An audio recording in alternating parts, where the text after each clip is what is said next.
Okay, I don't know how that other video came out, but what I've done is I have installed the second piece of what will become the ceiling. And you see the seam here, I've stapled it there. I staple along the sides. The two little pieces of wood, actually door shingle shims, I just screw them on. The holes will be covered. Now, by the look of it, I'll probably have to fill those holes. But this whole area will be covered with a vinyl L piece of trim that gets glued on. You can see I stapled the top row all the way across. And you have to add no, I guess I've got enough staples on there. Anyway, the whole thing is covered in glue underneath, which I cover with a roller. I have it under its plastic bag again, just to keep it dry, or keep it wet. And I think, let's see if we can get a good look at it from back here. But I think it looks pretty good. I don't put any staples in the middle, even though that would make it a little stronger, but the curve forces it against the foam, and that saves me from having to go around and fill a bunch of little staple holes, which by the time you pound them in, really wouldn't be much fun to do. And since this adds to the structure of the trailer, it does make it quite a bit stronger, but it is already very, very strong. Once I put the foam on, the nose basically, well, go outside and I'll show you.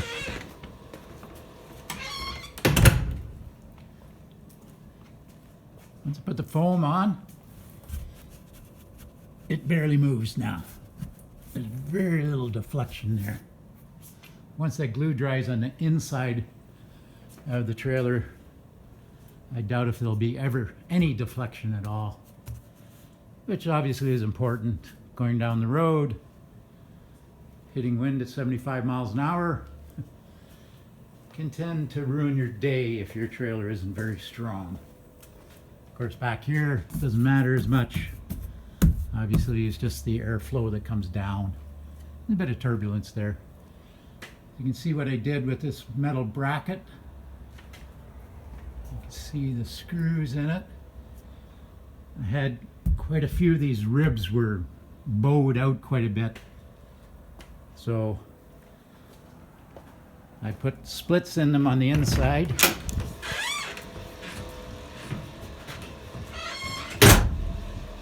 That you can see, and then drove in wedges covered in glue and then snap them off.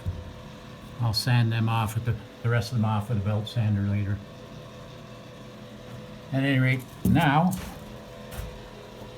the back wall is all nice and flat now, where before it had enough of a bow that I was worried about getting the Phylon fiberglass to sit flat against it. Wasn't really sure, you know, if a 1-inch bow would cause it to distort, and then as I tried to go around the bottom there, that it wouldn't end up with big air pockets underneath it. But I think we're pretty good now. All right, well, I'm going to carry on today. Next sheets to go on. Unfortunately, we'll have to have some staples in them. And I'll have to drill some holes for the wires. We're not sure exactly where we're going to put the fan. We have a nice Max Air fan on order. It should be here soon. So I made 2 openings and pre-wired them. You can see the wire is all stuffed into the foam. you don't have a lot of protection here. So basically, I'm going to make a diagram of where all the wires are so I don't accidentally put a screw in there, although I'm going to avoid putting many, there really won't be any screws in the ceiling except for where the walls join up.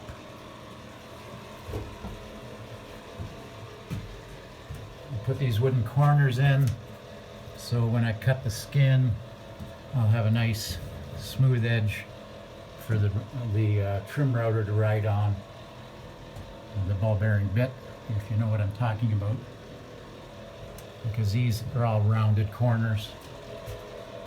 I've done these two windows. I have enough to do that window, and then I will do this window and eventually this small kitchen window. All right, thanks for watching. Have a good day.